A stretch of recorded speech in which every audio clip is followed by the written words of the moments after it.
ఈరోజు కార్యక్రమంలో మాట్లాడినటువంటి మరో వక్త శ్రీ సతీష్ రెడ్డి గారు ప్రధానమంత్రి రక్షణ సలహాదారుగా ఉన్నారు. ఇంతకుముందు DRDO చైర్మన్గా కూడా ఉన్నారు, సైంటిఫిక్ అడ్వైజర్గా కూడా ఉన్నారు. ఆయన ఏకాత్మత మానవవాదం గురించి స్పష్టంగా మాట్లాడుతూ మన రక్షణ రంగంలో ఈ స్వదేశీ అన్న విషయాన్ని ఏ విధంగా మనం మూల సూత్రంగా తీసుకున్నామన్న విషయాన్ని చెప్పారు.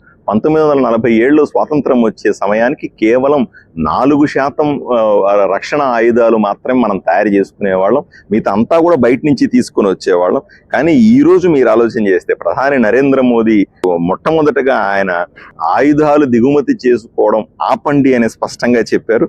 మేక్ ఇన్ ఇండియా ప్రోగ్రాం ద్వారా ఇక్కడే మనం తయారు చేసుకునే ఆయుధాల గురించి స్పష్టంగా చెప్పారు. దాంతో పాటుగా ఆత్మనిర్భర భారత్, మనమే తయారు చేసుకునేటువంటి, మనమే సొంతగా మన సొంత కాళ్ళ మీద నిలబడే విధంగా ఆత్మనిర్భర్ భారత్ని కూడా చాలా స్పష్టంగా చెప్పారు. దాంతో పాటుగా మనం తయారు చేస్తున్న యుద్ధ విమానాలైనా, మనం తయారు చేస్తున్న ఎన్నో యుద్ధ ట్యాంకులైనా సరే, లేదా రక్షణ ఆయుధాలన్నీ కూడా మనకు ఉపయోగపడేవిగా ఉన్నాయని చెప్పారు.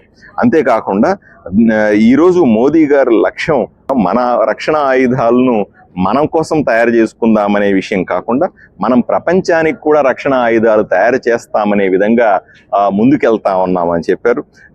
వికసిత్ భారత్ 2047వ సంవత్సరం వచ్చేసరికి మనం ప్రపంచంలోనే ఆయుధ సంపత్తిలో కానీ రక్షణ రంగంలో కానీ నాయకులుగా ఎదుగుతామనే ఆశాభావాన్ని ఆయన వ్యక్తం చేశారు.